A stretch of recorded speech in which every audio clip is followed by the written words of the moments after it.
Hello, and welcome to the 16 Days of Activism to End Violence Against Women, Launch and Vigil. I'm Trisha Pender from the Gender Research Network at the University of Newcastle.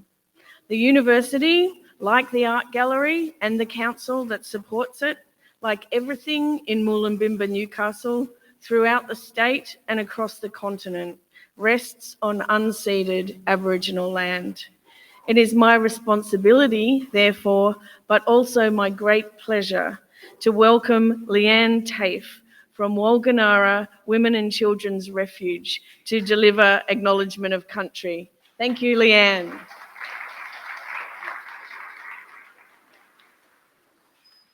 Yama, hello.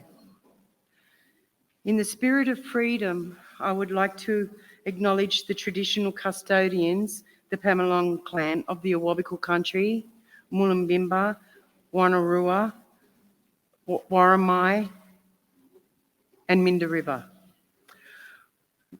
This is where we are about to launch the 16 Days of Activism, where we are about to fight for the freedom of violence towards women and children.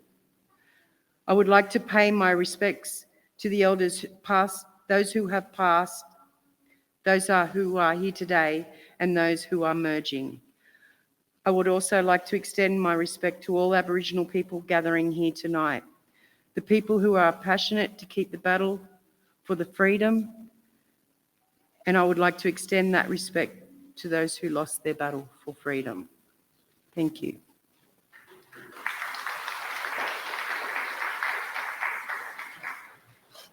Thank you so much, Leanne. I'm going to be doing a little bit of this throughout the evening. Right. It's a further privilege to introduce to you community member Kath Edwards, who's going to read 2 poems for us. Welcome, Kathy. Thank you, Trish. Good evening, everyone. I'm very fortunate that I have never experienced domestic violence personally.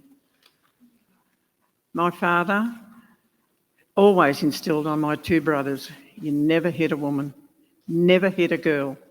He always said that to them. And I must have been a little bit of a brat because I know I used to tease them and say, you can't hit me, I'm a girl. And they never did. And I just wish that there were more men around like my dad. I think the world might be a little bit better off. The poem that I've written, I've called it Hidden Scars. And like I said, it's nothing personal, just things that I have read or heard about. Hidden scars. She scrubbed the floors for others, took in ironing every night, to put food upon the table. No one ever guessed her plight. And everybody wondered why. They just didn't have a clue. She always wore dark glasses to hide her eyes so black and blue. Why did she hide those bruises and the scars from his abuse and try to shield her children from his drunken temper so profuse? She would cringe each time she heard him coming through their gates because he had been out all day and drinking with his mates. Fear would overcome her, and as she dropped down to her knees, offer up a silent prayer, God in heaven, help me please. But when he wasn't drinking, there was no need to worry.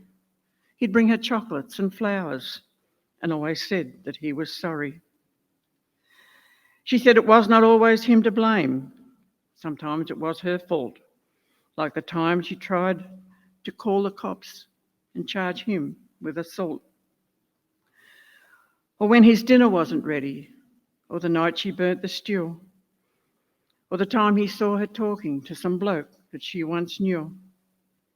He said he could not live without her, never meant to hurt her, and he said it was the grog that made him do it when he left her there for dead.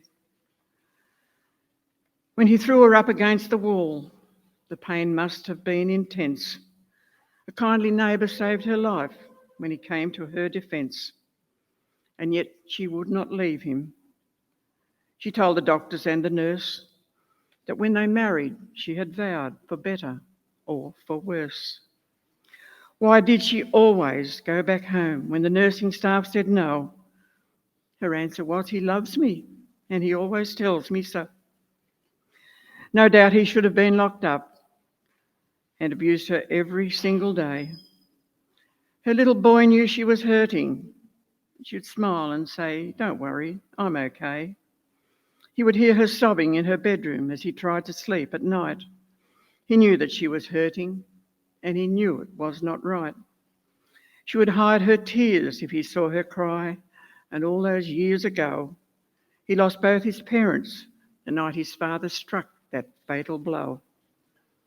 Her son is now much older and says he never will forget things that happened in his childhood, and he always will regret that he did not do more to help her, yet he was just a little kid, and that he did not say, I love you, Mum, more often than he did.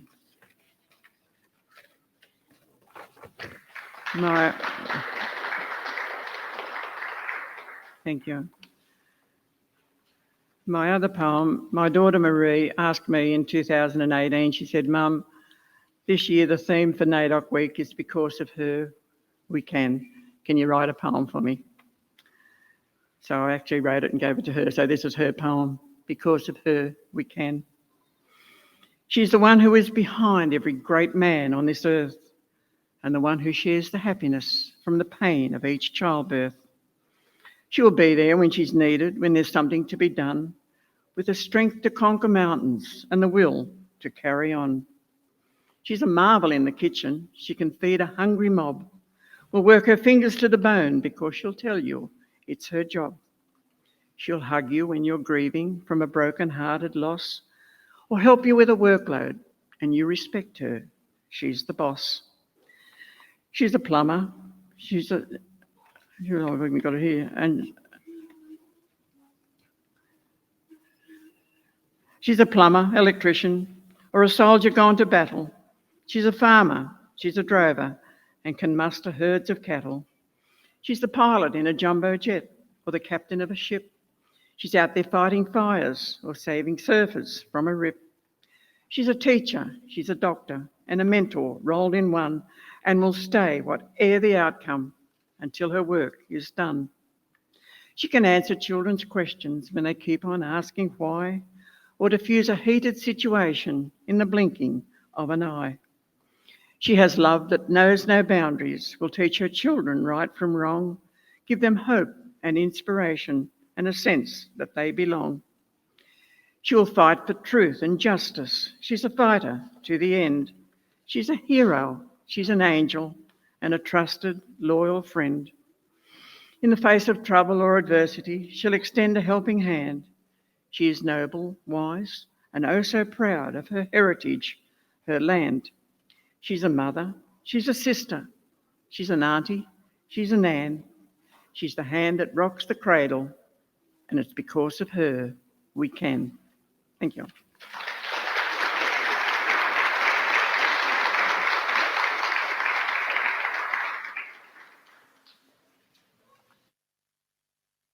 Thank you so much, Kathy. It's a real privilege to hear you read your own poems like that. It's marvellous. I'd now like to welcome the multi-talented Anousha Victoire. Anousha is a sexual assault doctor by day and a singer by night, and she's going to grace us with one of her own songs and another that we hope might be familiar to you. So please help me welcome Anousha.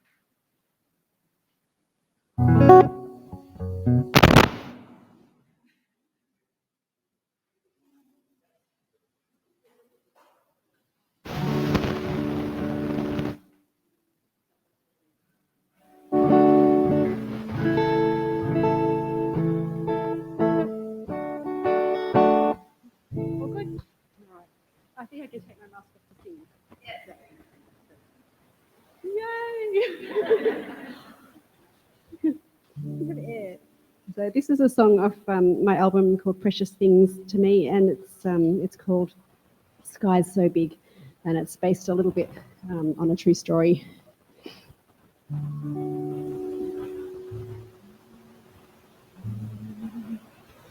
Mama, I killed a man tonight, and I'm not proud of what I've done. It wasn't how you raised me, or the adult I want to become. Things got a little out of hand tonight.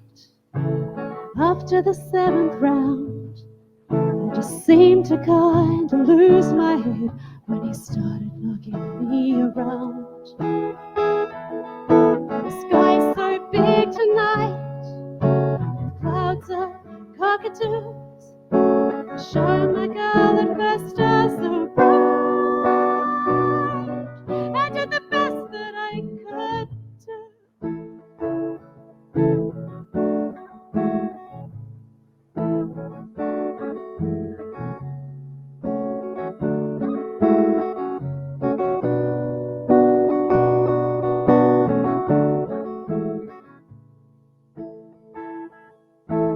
Now you taught us kids right how to walk away.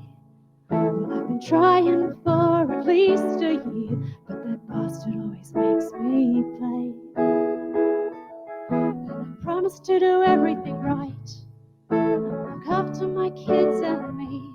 I thought maybe if I pleased him more, he'd calm down and be happy. The sky's so big tonight, with clouds of cockatoos. Show my girl at first stars so bright. I did the best that I could do.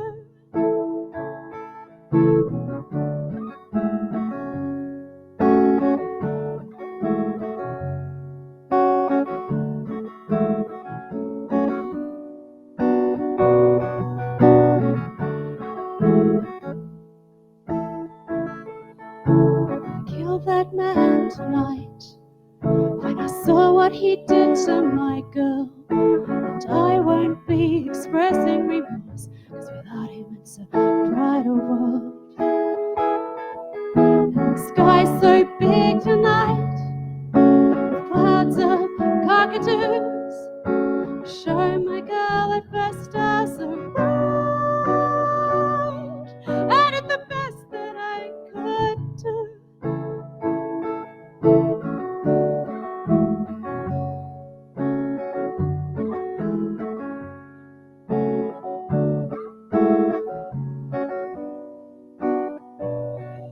May tomorrow be brighter to you.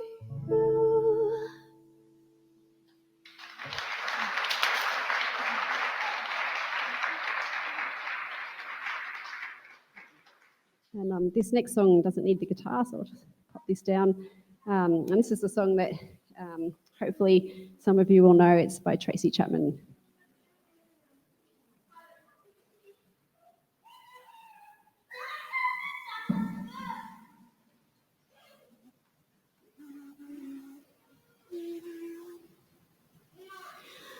Last night I heard the screaming of loud voices behind the wall. Another sleepless night for me. It won't do no good to call the police. Always come late if they come at all. And when they arrive, they say they can't interfere with domestic affairs between a man and his wife. As they walk out the door, the tears well up in her eyes. Last night I heard the screaming, then a silence that chilled my soul. Prayed that I was dreaming when I heard the ambulance in the road. And the policeman said, I am here to keep the peace. May the crowd disperse. I think we all could use some sleep. Last night I heard the screaming of loud voices behind the wall. Another sleepless night for me. It won't do no good to call the police. Always come late if they come at all. Thank you.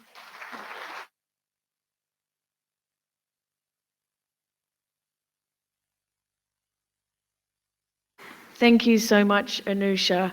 I'd like to let you know that Anousha, as she mentioned, has a very beautiful album, Precious Things to Me, that she has a couple of copies with her today. So if you would like to purchase one of those for a very beautiful Christmas present, maybe contact her, come up and speak to her afterwards. And it's also on Spotify, is that right? And iTunes and YouTube and everywhere. So you can get some more of that beautifulness. Okay.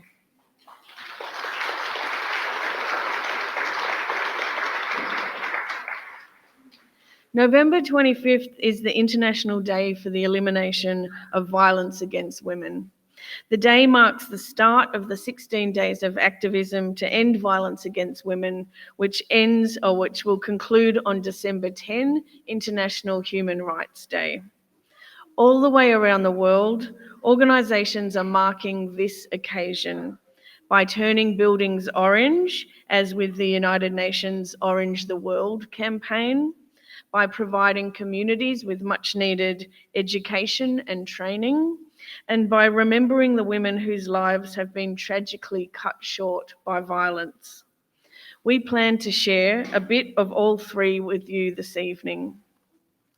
First up, we will hear from the Lord Mayor, Councillor Nuatali Nilms, after which we will hear about an exciting collaboration that has developed this year between the Newcastle Domestic Violence Committee and the City of Newcastle Council. We will then hear from Nova CEO Kelly Hansen, University of Newcastle student Sarah Williams, and Avril Kelly, who will be representing Sharon Clayton. I will then pass the baton to Rachel Bond, the project officer at the Gender Research Network, who will be conducting our vigil. You will hear the names of the women who have been murdered this year in Australia. We will then ask you to observe a minute's silence, during which time the lights outside in Civic Park, Layman Street, the Clock Tower and the University of Newcastle were going to turn orange, but then there was a downpour, and so they're going to turn orange a little bit later, but they should be orange for the 16 days of activism when it's safe to flick the switch. Please remember to be COVID safe. We encourage you to maintain a reasonable distance from others where possible and wear a mask indoors. We have marshals wearing high-vis and they can be approached for support, accessing counselling phone numbers. There's also phone numbers over here at the table, and we encourage anyone who needs assistance to call 1-800-RESPECT. I'd also like to point out that the last two rows of seats over here will not be filmed they won't be on the live stream. So if you would prefer not to be photographed, we respect that and we ask you to make yourself comfortable in that area. If anybody is taking photos tonight, and we encourage you to do so, if you could just leave those final rows of the seats out of your photo, we'd appreciate it very much. And without further ado, I would like it's an honour to present you Lord Mayor of Newcastle, Councillor Nuatali Nilms. Welcome.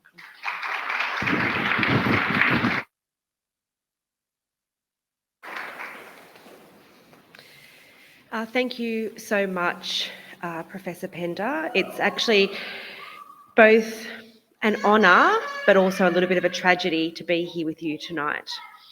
I just wanted to acknowledge the traditional owners of the land on which we meet, the Wabikal and Worimi peoples, and I pay my sincere respects to elders here, past, present and emerging. While I'm very pleased to join you in solidarity, it is also very sad that today we have to have a day, an international day, to mark the elimination of violence against women. I am, though, very proud that our social inclusion grants at the City of Newcastle have been able to partner with you and your work at the university to allow these events to occur. And I see so many familiar faces in the audience tonight, which makes me very proud to be a Novocastrian, to know how much work actually goes into the prevention for the elimination of violence against women and all of the support that is given through the many networks of the people that are here. We at the City of Newcastle have added not only our grants, but we want to add our voice as much as possible to raise these issues and awareness of these issues in the community. I think it would do a disservice to our community of Newcastle to not talk very openly and loudly about these issues, draw attention to them, and try and get support for everybody when and where is needed. I also wanted to let you know that we have, over my time as Lord Mayor, moved several unanimous motions around supporting the survivors of domestic violence, around the legislation that's been debated in the New South Wales Parliament around coercive control, always in support of the victims and particularly the agencies and people here, that it's much more than a day job to support those people in our community. To the university, thank you for the work that you do. Without the research, the education and the understanding, how are we ever going to expect anything to change? And I really do genuinely believe in a non-violent approach to all conflict resolution, not this type of conflict alone. And the only way to have a non-violent resolution is through education, understanding and diplomacy. And it applies in this situation. And you do need that research, and you do need that longitudinal research to be able to understand those trends in our community and why this is occurring. I just wanted to recognise the Hunter Multicultural agencies that have been working with the New South Wales Police, as well as Sharon Williams and our staff at the City of Newcastle, who are collaborating obviously with all of those groups to do as much as we can, not only just during the 16 Days of Activism, which is an exceptionally important part of the campaign, and that's why I'm here tonight to add my voice to that campaign on behalf of the city, but also day in, day out. The committee work, the many, many hours that go into that work. I just want you all to know that it's very much appreciated. I wish it wasn't necessary. And one day I do have hope that we will be standing here discussing the elimination of violence against women. Thank you.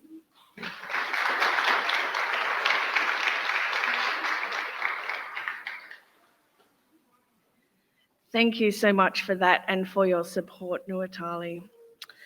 I'd like to now welcome to the microphone the Secretary of the Newcastle Domestic Violence Committee, caseworker at Samaritans, Colleen Mullins, and with her, the Multicultural Officer at Hunter New England Health, Nafiseh Ghafournia. Welcome, both of you.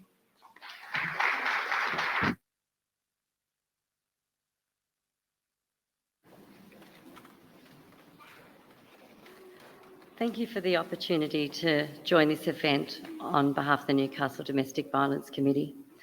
And I'd like to also acknowledge the traditional custodians of the land that we meet on today, the Awabakal people, and to pay my respects to their elders who've cared for this sacred country for thousands of years. An Aboriginal woman is 45 times more likely to experience domestic violence than a white woman. And we recognise the impact that years of colonisation and imposed trauma have had on Aboriginal people, and that has contributed to this horrific statistic. I extend my acknowledgement to any Aboriginal people who are here with us tonight, and I'd like to offer my respect and my apology to you for the harms done to your people. The Newcastle Domestic Violence Committee, the City of Newcastle Council and Hunter New England Health have collaborated to produce some new resources for the Newcastle community to raise awareness about the issue of coercive control, the most common form of domestic abuse. Coercive control is often unrecognised and it can be lethal. The New South Wales Joint Parliamentary Inquiry into Coercive Control identified that of intimate partner homicides, only 50% had featured previous physical violence, whereas 100% featured acts of coercive control. For many people experiencing domestic abuse, the worst part can be the psychological abuse or the mind games used by a person in a relationship to force and to maintain control over their victim. Sometimes called domestic terrorism, coercive control is an insidious system of behaviours that seek to dominate and entrap a person through actions such as isolating them from their supports, regulating their behaviour, blaming, gaslighting, surveillance, humiliation and threats. Coercive control legislation was first introduced in England in 2016 and in Scotland in 2019, where this behaviour was criminalised and perpetrators could face a jail term of up to 14 years.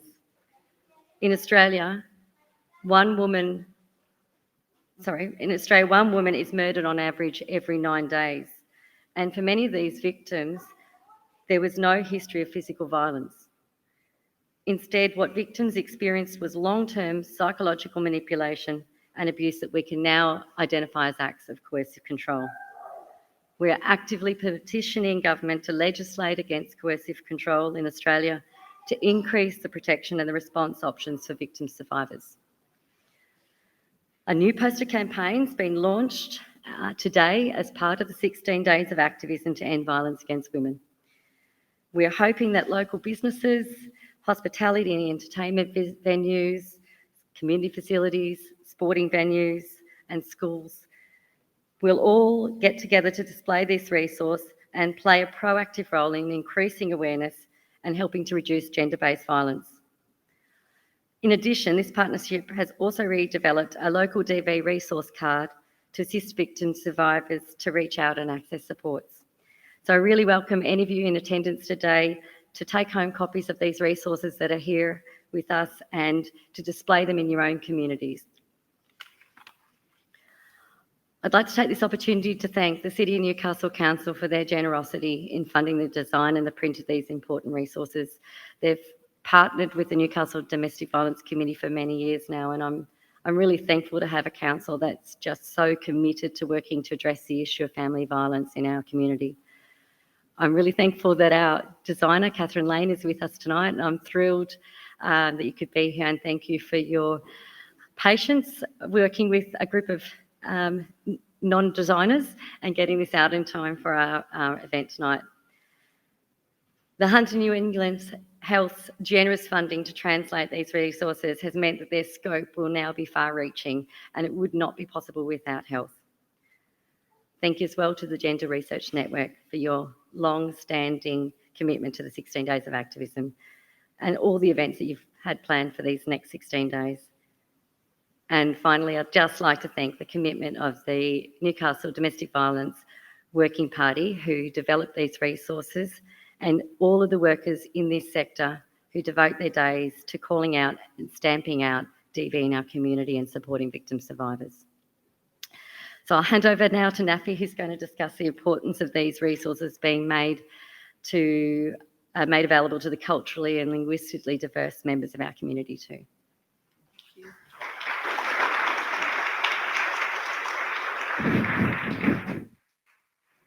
Thank you, Colleen. Australia is considered to be one of the most culturally diverse communities in the world. According to 2016 Census of Population and Housing, almost half of Australians were either born overseas or have one or both parents who were born overseas. Newcastle local government is increasingly getting more multicultural. There is a large mix of culturally and linguistic diverse communities, some that are long established and more recent refugees and migrant groups. We know that family and domestic violence cut across all sections of society, and CALD communities are no exception. It is well documented that CALD women are underrepresented in surveys and reports, and they are less likely to report incidents of domestic and family violence. They face specific challenges that make their experience of domestic and family violence complex. One challenge can be language barrier and lack of knowledge about available support services. Therefore, the Newcastle Domestic Violence Committee, in order to be inclusive, decided to get the local DV resources card as well as the poster translated into 7 languages, which are Arabic, Chinese, Dari, Swahili, Kurdish, Kumanji, Thai, and Vietnamese, which are the most common language spoken in the area. As Colleen mentioned, Hunter New England Health, Multicultural Health has covered all the expense of translation, and this initiative would not have been possible without their generous contribution. And it's an excellent example of how local partnership between state and non-government organizations can work together for a shared good. These translated sources will be distributed along with the English versions in the suburbs, organizations, schools, and religious places with high number of called population. We hope this initiative can empower women affected to seek help and support. Thank you.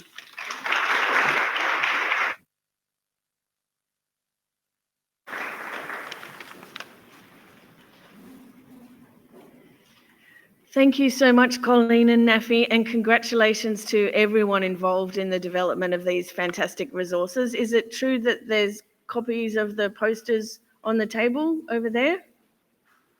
Are the posters on the table over there? Yep. So go over and help yourself at the end. I'd like to now welcome CEO of Nova for Women and Children, Kelly Hansen. Welcome, Kelly.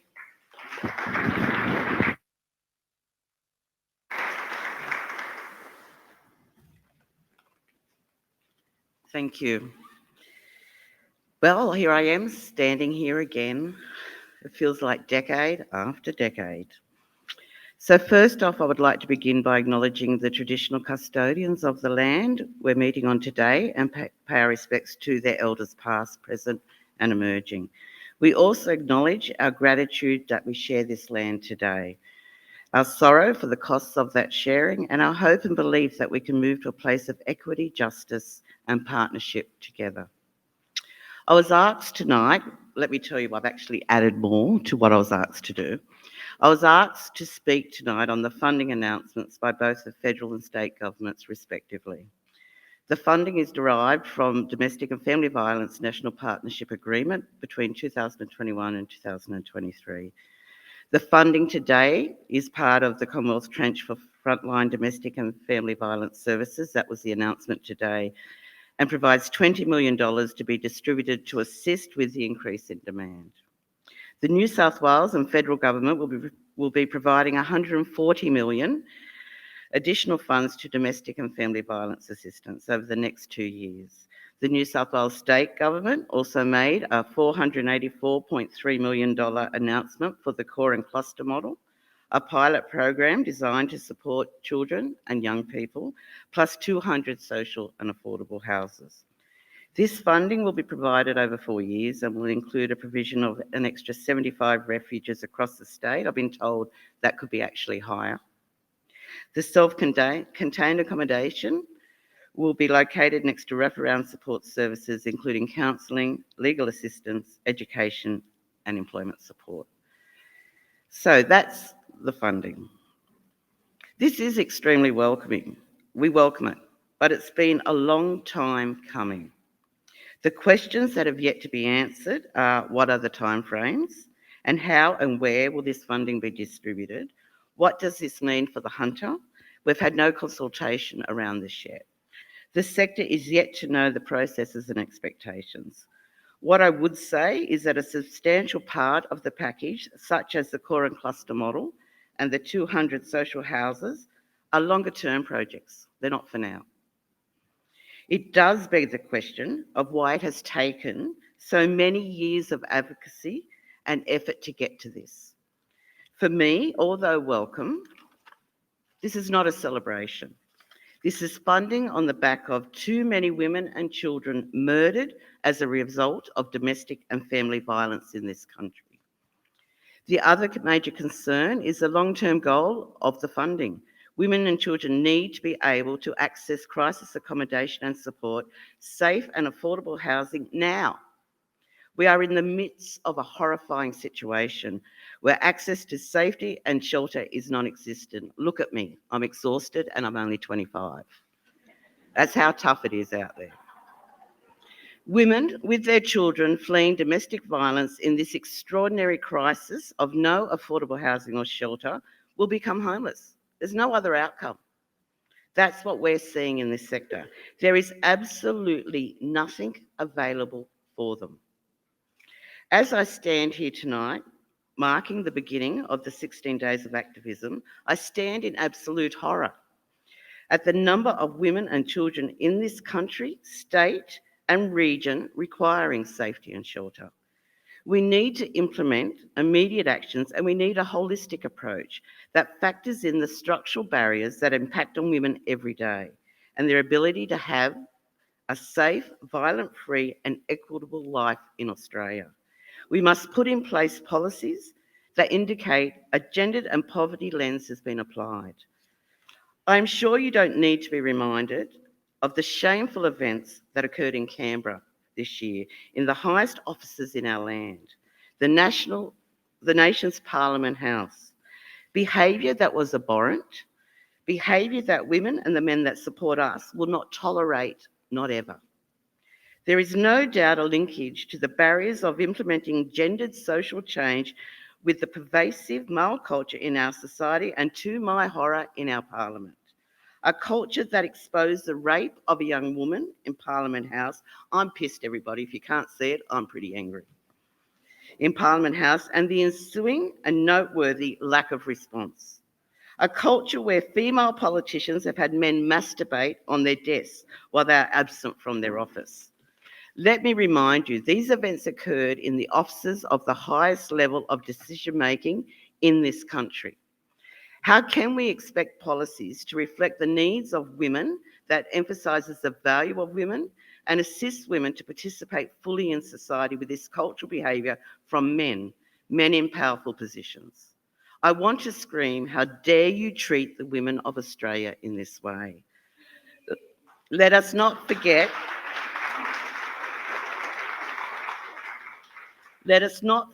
that we make up 50% of the population. I have naively assumed that there are exacting standards for politicians and their administrators, standards that are enforceable, complied to, and respected. I have naively assumed that there would be no place for drinking and gendered heckling of female politicians who have the floor in chambers. This behaviour would never be acceptable in another workplace. And let me remind you, this is where the highest level of decision-making takes place. As a female speaking tonight, this will never be acceptable and fills me with revulsion and horror. As a side, I would suggest that any politician requiring empathy training should not be in politics. Valuing and respecting women, ensuring women and children can have the right to safety and a violent-free life is beyond politics, as is a desperate and immediate action needed to remedy the structural barriers which keep women in abusive relationships and in poverty and cycling into homelessness. I expect the decision makers of this country to do the right thing. And of the appalling events that I've just described earlier that reflect a borrowed, embedded cultural attitudes towards women, I say, how fucking dare you? Thank you.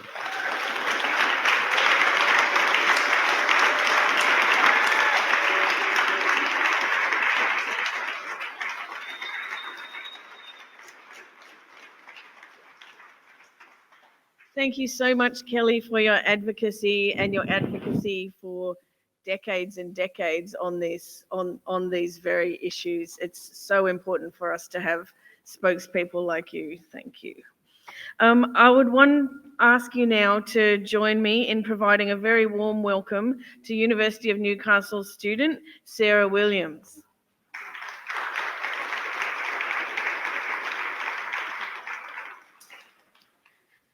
Well, hello, and I would like to acknowledge the traditional owners of the land on which we meet today, and I extend that acknowledgement to any Indigenous people present here this evening, and I want to pay my respects to the elders past, present and emerging, and thank them for their ongoing contributions to this land. My name's Sarah Williams, and I am a law student at the University of Newcastle. The reason why I'm here today is because I am the founder of What Were You Wearing Australia. It's a new organisation that has started up this 2021, and it's all about sexual violence and sexual assault. We have our exhibition going up this Saturday, November 27th to December 9th. And basically, it's a gallery where you walk in and you see victims of sexual assault, their stories on the wall next to representations of the outfits they were wearing. And the reason why we've taken this and done this is because of the whole victim blaming that victims and survivors go through on a day-to-day basis. So we have outfits from formal dresses to little school kids' outfits to children's pajamas to work uniforms. And it's really to really make people, like, you're forced to look at that and be like, wow, I could be assaulted in any of these different outfits. And yeah, as sad as it is something that needs to be spoken about now and dealt with now. In relation to the 16 Days of Activism, we are partnering with them, and I did spend the past 6 months on my own socials asking for people to send their stories in of sexual assault and what they were wearing. And we did receive 3,651 stories from women alone and what they were wearing. And in total, we have received over 10,000, including both men, women, and children. We continue to hear stories from people from day to day. We have little children from the ages of 14 message our Instagram and Facebook page for advice on how they should tell their own parents that they were assaulted. Things that are like really heartbreaking, but it is something that does need to be done. But yeah, so I do welcome anyone here today and anyone that would like to come along to the gallery. It is something that is very hard to look at and does make a lot of people, sit back and go, wow, this is real. But yeah, it is needed to be done, and so we are also Australia's first ever exhibition on sexual assault. So it's pretty good. So I just also wanted to say, on behalf of all the young people, because as you can tell, I'm pretty young, I want to say thank you to every domestic violence organisation, sexual assault organisation, the 16 Days of Activism, Nova, anyone here, just everyone here as well, being here as a part of this and working towards this, because everything we're doing now is just going to help the future and help all our future.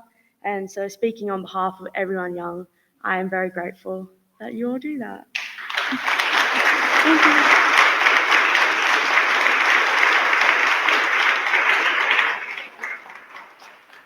Thank you so much, Sarah, and thank you for bringing this incredibly important exhibition to Newcastle. It's going to be amazing, so I'd encourage you all to go and see that. Okay, federal member for Newcastle, Sharon Clayton, is a staunch supporter of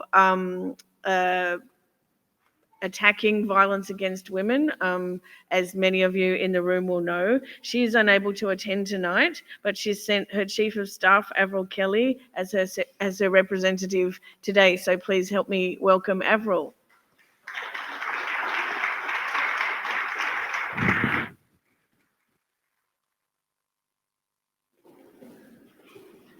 Thank you, everyone, for having me tonight. Sharon is in Parliament, otherwise she would absolutely be here. I have a statement that she's asked me to read.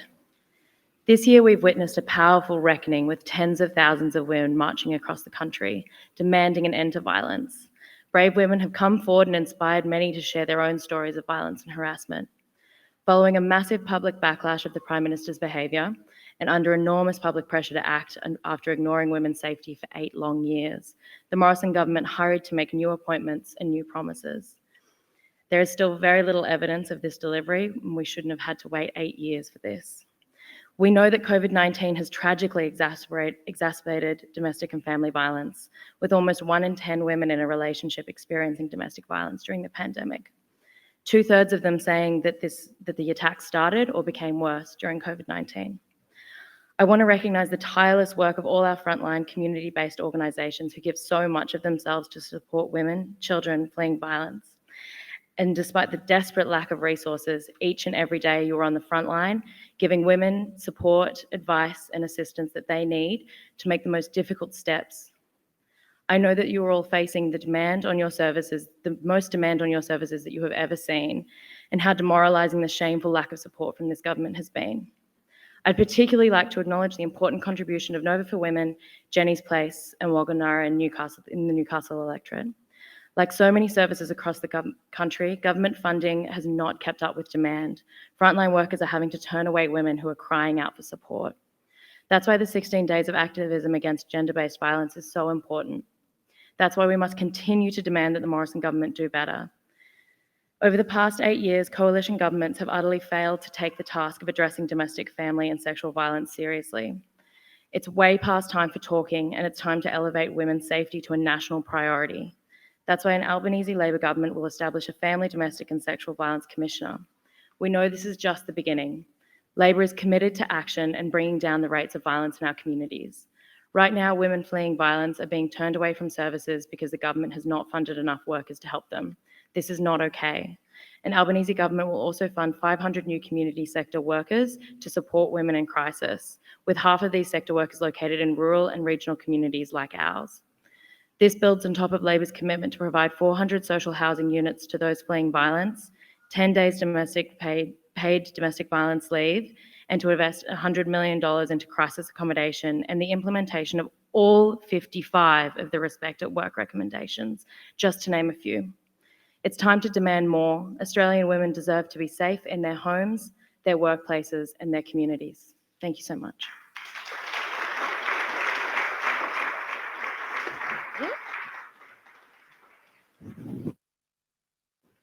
Thank you very much, Avril. And I'd like to personally thank Sharon Clayton and Avril Kelly for the role that they played in a bunch of us taking the Dresses of Sorrow to Canberra earlier in May this year. May was Domestic Violence Awareness Week, and led by the Wollongongara staff, and at their suggestion, a collective of groups from Newcastle, agencies and the university, and interested people from the public took over, how many?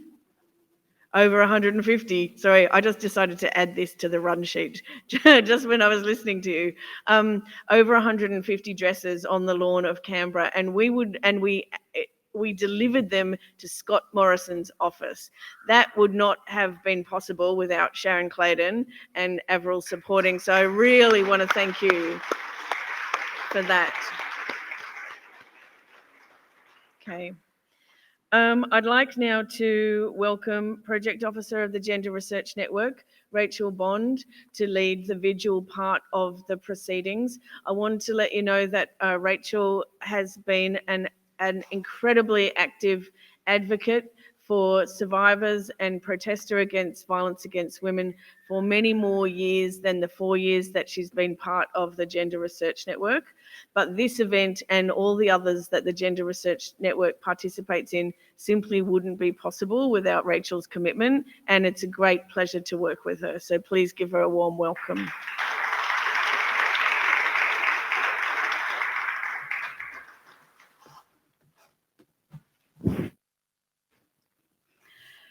Tonight's vigil is to honour, respect and remember all of the women killed by domestic violence.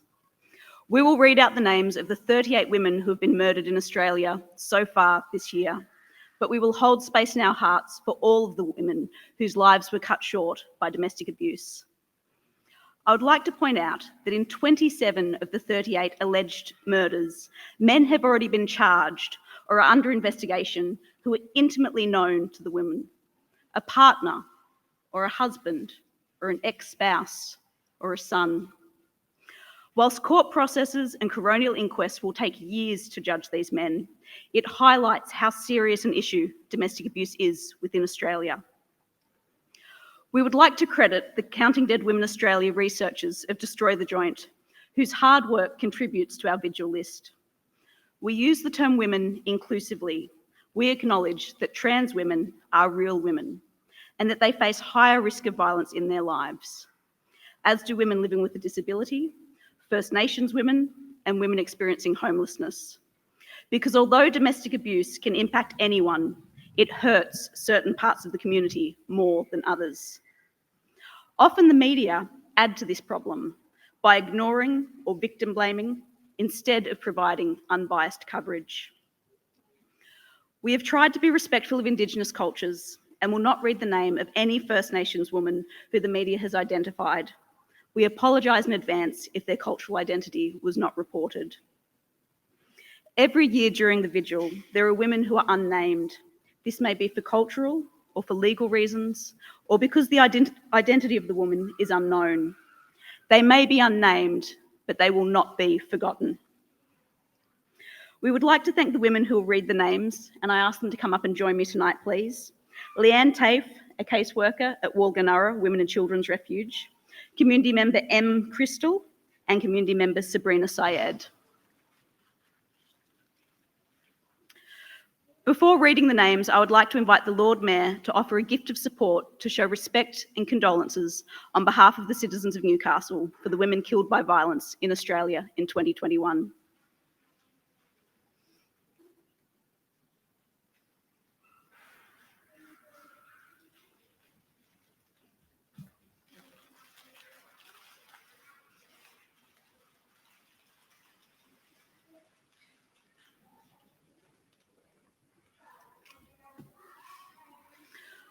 We remember Stephanie Lee Robinson, who was 30 years old, from Perth in Western Australia.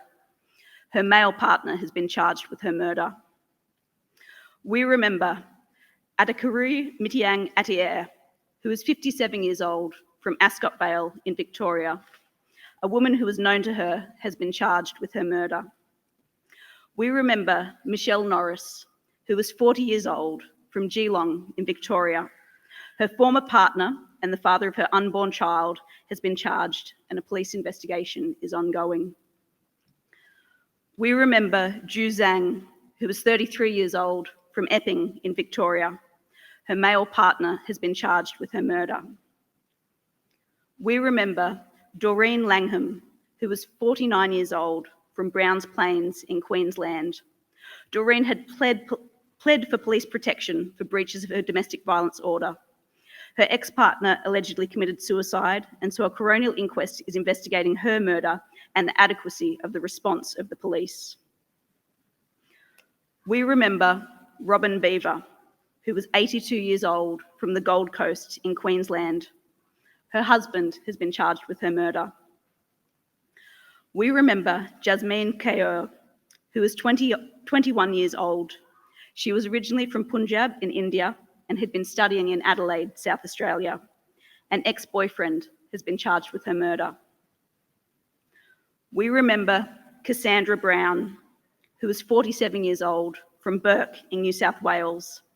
A man has been charged with her murder, committed in the context of domestic violence.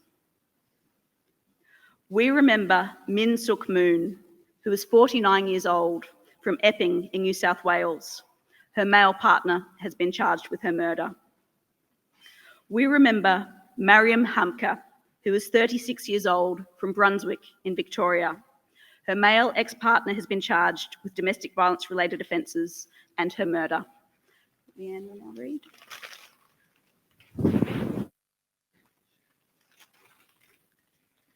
We remember a strong Indigenous woman who was an anti-domestic violence campaigner. I can't desensitise. After all these years, I still get, She was 46 years old, from Alice Springs in the Northern Territory.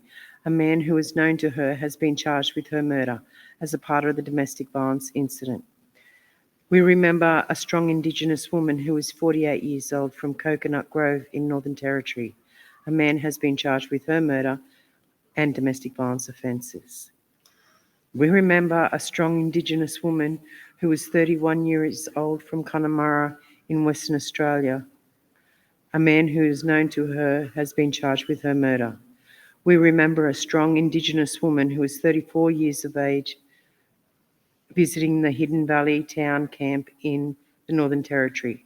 Homicide detectives have been treating the murder as a domestic violence incident. Following the death of her male partner, a report will be prepared for the coroner. We remember Kelly Wilkinson, who was 27 years old from Arundel in Queensland. Her male ex-partner, has been charged with the breaching of the domestic violence order and her murder. Another man has also been charged in relation to her murder. We remember Lordy Ramadan, who was 48 years old from the Gold Coast in Queensland. Her male partner and carer are being investigated in relation to her murder.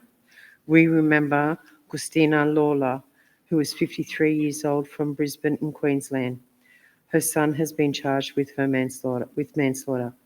We remember Judy Bednar, who at 70 years old was from Chelsea in Victoria. Her son has been charged with her murder. We remember Barbara Chabord, who was 62 years old from Yarra in Victoria. Her male neighbour has been charged with her murder.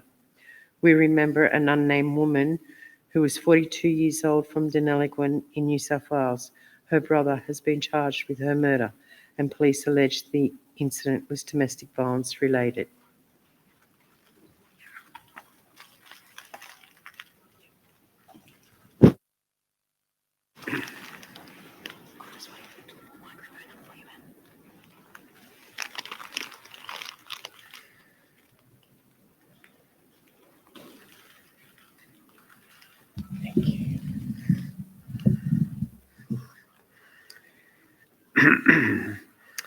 We remember Than Truong, who was 48 years old from St Albans in Victoria. Her male ex-partner has been charged with her murder. We remember Kayla Golding, who was 29 years old from Townsville in Queensland.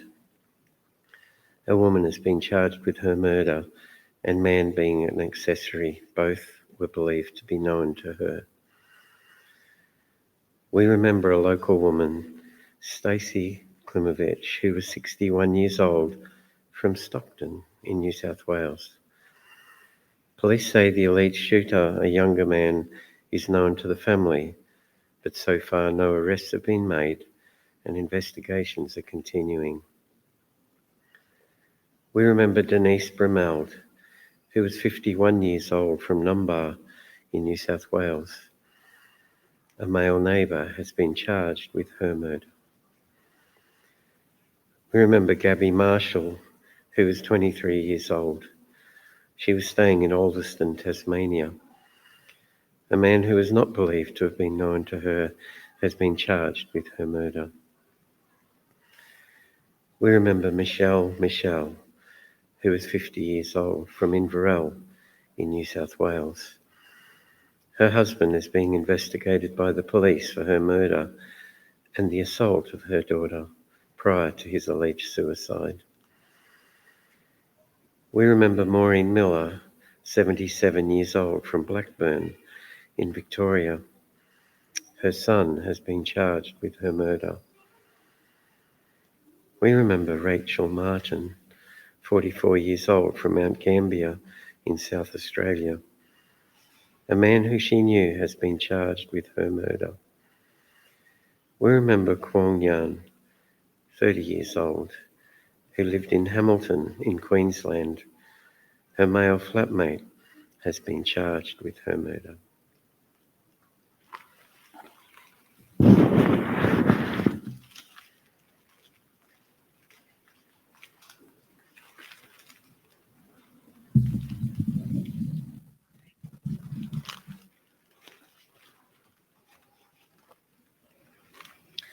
We remember Cherry Janette Auger, who was 37 years old, originally from the Philippines. She lived in Port Hugh in South Australia.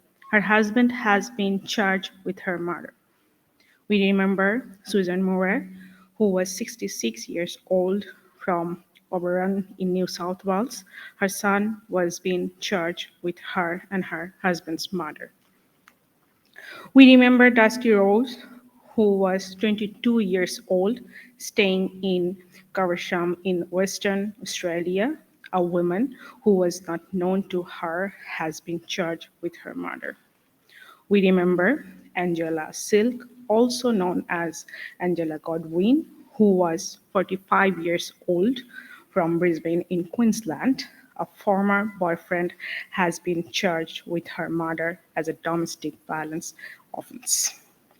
We remember Dee Anir, who was 34 years old, found in Mulga Forest in New South Wales. Her male partner was charged with her murder and with breaching a domestic violence order. We remember Bernice Dant, who was 74 years old from Capel in Western Australia. Her son has been charged with her and her husband's murder. We remember an unnamed woman who was 26 years old from Springvale in Victoria. A man who was known to her has been charged with her murder. We remember Janette, who was 36 years old, originally from Liberia, who was living in Dayton in Western Australia. The man charged with her murder was the father of her unborn child. We remember Michelle Dara, who was 32 years old from Bayswater, North in Victoria. Her former partner and the father of her unborn child has been charged with her murder.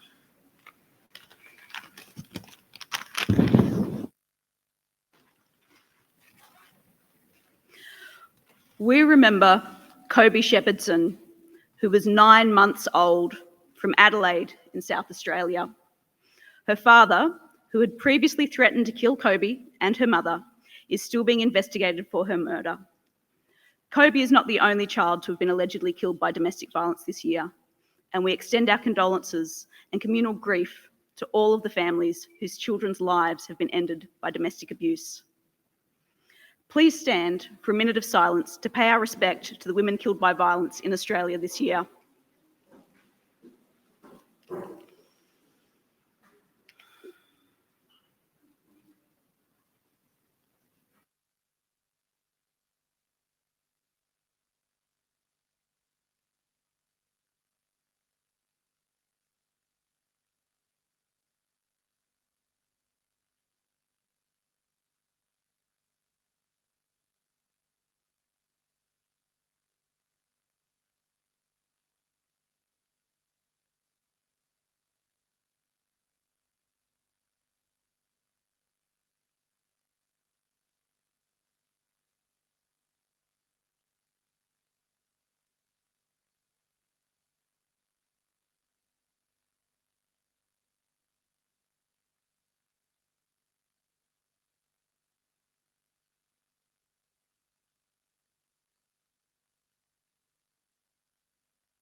Thank you.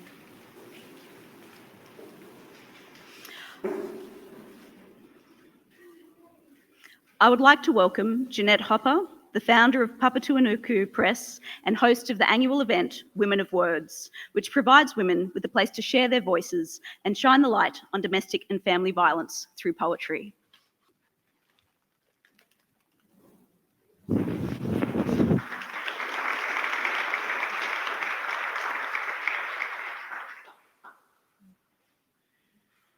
Oh, it's very hard to do it after the name's been called out. This poem is called Scream. I bite my bottom lip to stop myself from screaming every time I hear another news report about rape. I bite my bottom lip to stop myself from screaming every time I hear another man claim that he made a mistake. You see, rape is not a mistake, it's a crime. But why does it always feel like it's the victim, the one who's doing the time? Spreading slander, the media ensures that the woman stays victimized, whilst they scrutinize the way a woman dresses and how they live their lives, protecting the perpetrator with these lies. Doesn't it make you want to scream? I am tired of the injustice. I am tired of the schemes. The whole system's fucked up and it makes me want to scream. Doesn't it make you want to scream? Doesn't it make you want your words to be heard, to ensure those in power action your words? to change rape culture mentality from being the norm and instead fight for justice and legal reform? Doesn't it make you want to scream? It sure as hell makes me want to scream. It makes me want to use my voice to advocate for change instead of idly sitting by and letting this bullshit remain. I bite down hard on my bottom lip before I let out my scream, before I let out my roar, because I believe a woman's safety is worth screaming for. Doesn't it make you want to scream? Thank you.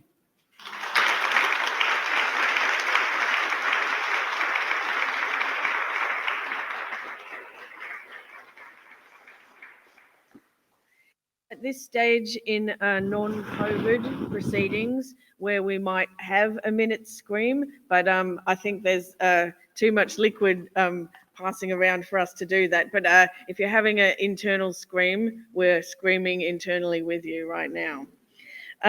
Thank you to Rachel, to all of our speakers. I know that was the speakers of the names in the Vigil. I know that that's a very difficult job and you did it all with extreme grace. So thank you very much for that. Thank you also, Janette. That is just an incredibly powerful poem. And I know it's hard to come out of hibernation and come out and just like perform like that. So really, really amazing work. Okay, before I let you all loose, I need to express my heartfelt thanks to a number of people who have made tonight possible. The Lord Mayor of Newcastle, Councillor Nuatali Nelms, and the City of Newcastle Community Grants Scheme. This year, the Gender Research Network at the University of Newcastle has been supported by a City of Newcastle Social Inclusion Grant. We would like to express our sincere thanks to Susan Denham for making this collaboration so meaningful and so enjoyable. And I hope that we have many more of them in the future. So really, thank you, Susan.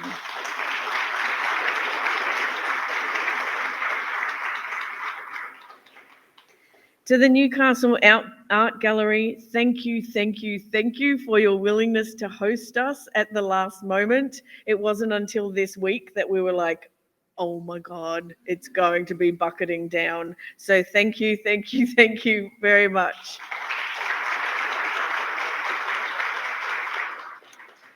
Also to Louise and Anthony Tillman from Scion and the whole Scion family who do the lighting, the sound, the live stream. We consider you part of our 16 Days family. Thank you very much for being with us again this year. To Leanne Tafe for her acknowledgement of country and the talented performers Kathy Edwards, Anousha Victoire, Janette Hoppe, and the group that you are about to hear perform, Tamarillo. Please thank them.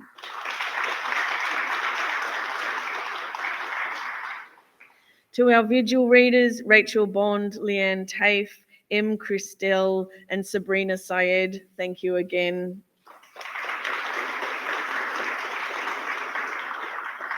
To my colleagues in the program in gender-based violence, Kath, Effie, Jessica, Marie-Laure, and Casey, thank you for supporting everything that we do. To my amazing team in the Gender Research Network at the University of Newcastle, particularly Rachel Bond, Emma Giles, and Jamie Robertson, who have been working on our program for most of the year, and Jessica Ford, Lara Simpson, Fiona Witten, and Georgia Bailey, who have done a fantastic job spreading the word.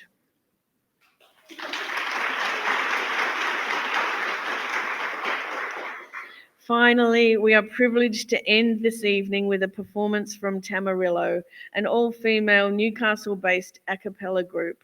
I hope you enjoy them and the rest of your 16 days of activism. Good night.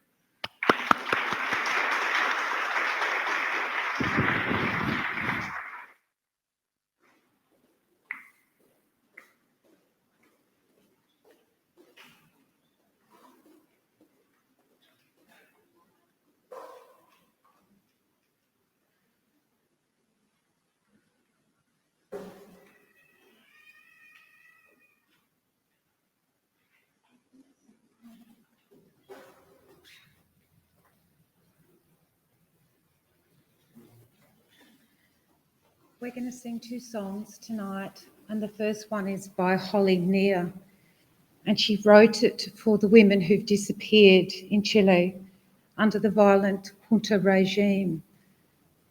We sing the songs, we sing out loud women's names, 8 women's names. When we sing the women's names, we connect with women we love, women who are important to us. The song sings of people missing in Brazil, Uruguay, Guatemala, El Salvador. We also sing the song for First Nation women who've been the victims of violent, oppressive governments and regimes around the world. We sing the song for all women. Thank you.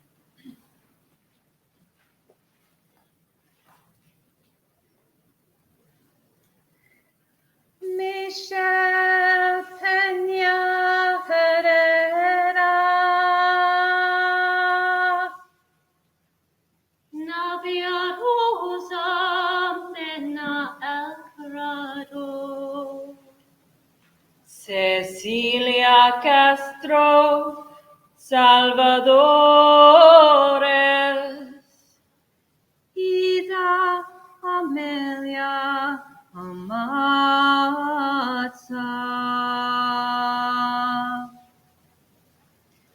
Hay una mujer desaparecida, hay una mujer desaparecida en Chile, en Chile, en Chile. And the junta knows where she is hiding and dying. Hay una mujer desaparecida, hay una mujer desaparecida en Chile, en Chile, en Chile.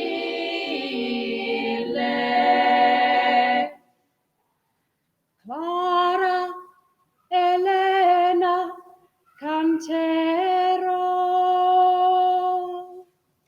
Elisa de Camon Escobar, Eliana Maria Espinosa, Rosa Elena Morales.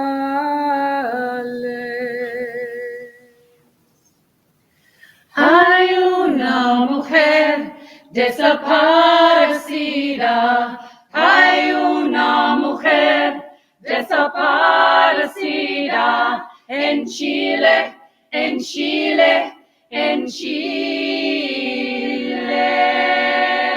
And the junta knows where she is hiding and dying. Hay una mujer desaparecida, hay una mujer desaparecida en Chile, en Chile, en Chile.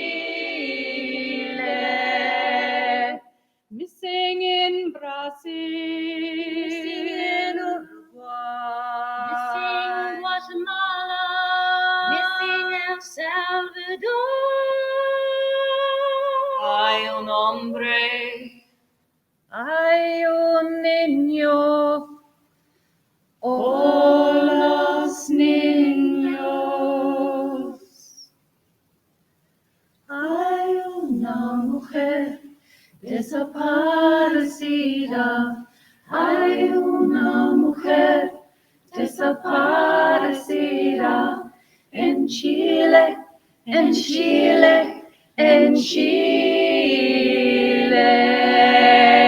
And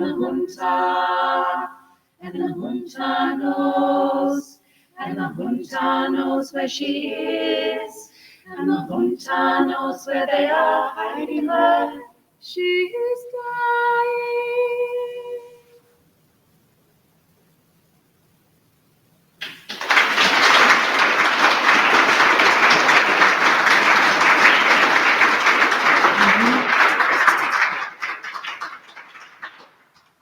pretty hard to sing. Just the next one's easier to sing. It's a song from Brazil, from one of Brazil's best loved singers, Clementina de Jesus, who spent the 40 years of her adult life as a maid and then was discovered at age 62 and began her singing career. And this song is called Moro na Roça, and it's about the simple life. It's the dream, I think, for women. Safety and contentment and the simple life. And so, yeah, I'm going to sing that one for you now.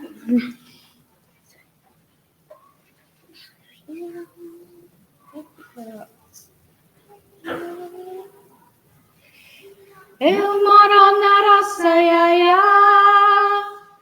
Eu nunca morei na cidade. Compro o jornal da manhã pra saber das novidades. Eu moro na roça, iaia. Eu nunca morei na cidade.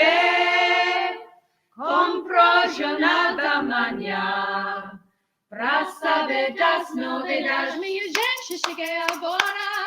Minha gente, cheguei agora. Minha gente, cheguei com Deus e Nossa Senhora. Minha gente, cheguei agora. Minha gente, cheguei agora. Minha gente, cheguei com Deus e Nossa Senhora. Eu moro na roça, iaia. Eu nunca morei na cidade. Compro o jornal da manhã pra saber das novidades. Eu moro na roça, iaia. Eu nunca morei na cidade. Compro o jornal da manhã pra saber das novidades. Chique, chique, macambira, filhote preto de Angola. Independência, beleza, que semestre de escola. Chique, chique, macambira, filhote preto de Angola. Independência, beleza, que semestre de escola. Eu moro na roça, iaia.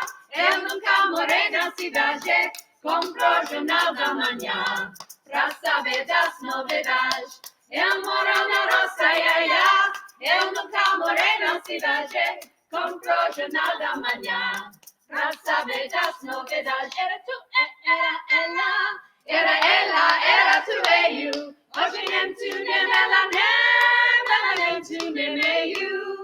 Era tu, era ela. Era ela, era tu, eu. Hoje nem tu, nem ela, nem tu, nem eu. Eu moro na roça, iaia. Eu nunca morei na cidade. Compro o jornal da manhã pra saber das novidades. Eu moro na roça, iaia. Eu nunca morei na cidade. Compro o jornal da manhã pra saber das novidades.